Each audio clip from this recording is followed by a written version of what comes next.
এই কমিউনিস্ট আর কংগ্রেস এরাই ছিল।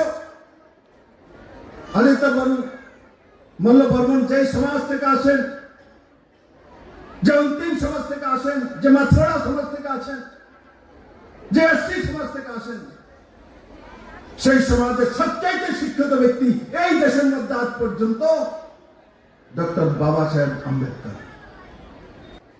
কমিউনিস্টের লোকেরা বলতে পারবে না সংবিধানে কতটা পাতা আছে। ডক্টর বাবা সাহেব আম্বেদকরকে উনি জীবিত থাকতে কংগ্রেস আর কমিউনিস্টের মিলিত সরকার লগভগ 60 বছর ভারতবর্ষে রাজ করেছে, কিন্তু বাবা সাহেব আম্বেদকর এসসি তার জন্য বাবা সাহেবকে ভারত রত্ন দেয়নি।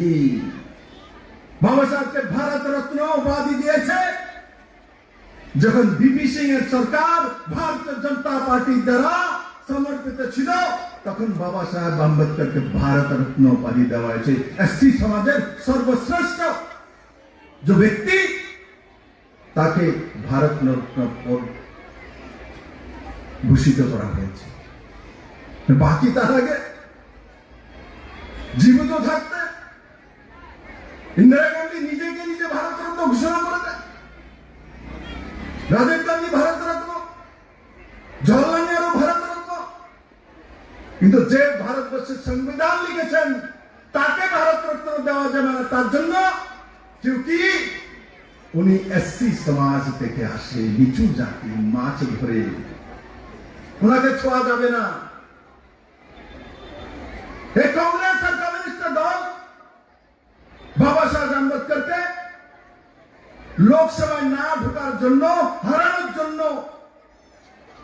যা যা করার তা রাজনৈতিক ভাবে তৎকালীন প্রধানমন্ত্রী জওহরলাল নেহরু করেছে। এমনকি জওহরলাল নেহরু যখন প্রাইম মিনিস্টার, তখন মুম্বাই মিউনিসিপাল কর্পোরেশনের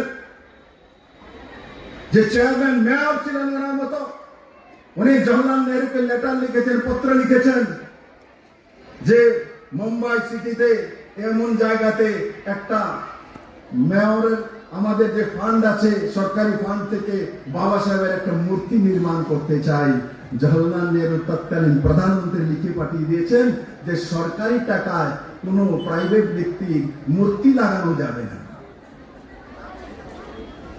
এই তো কংগ্রেস আর সিপিএম এর এসসি সমাজ আর বাবা সাহেব আম্বেদকর প্রতি ভাবনা। এই সেই কমিউনিস্টের ভাবনা, এরা ইউপি গভর্নমেন্টকে 10 বছর সাপোর্ট দিয়ে রেখেছিল। আদিত্য মল্ল বর্মনের নাম রাজনৈতিক ভাবে ব্যবহার করতেন, ওনাকে প্রতিষ্ঠিত করে দিয়েছিলেন। উনি কমিউনিস্টের কবি। আদিত্য মল্ল বর্মন কোন কমিউনিস্ট আর কংগ্রেস আর বিজেপি में বাধা যায় না, উনি সমাজের কবি।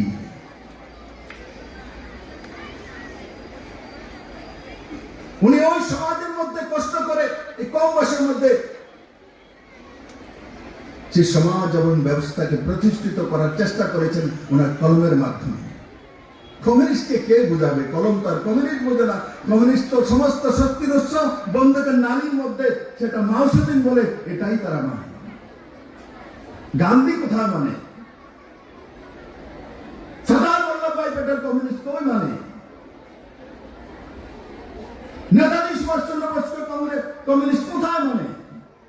রবীন্দ্রনাথ ঠাকুরকে কমিউনিস্ট কোথায় মানে? এসব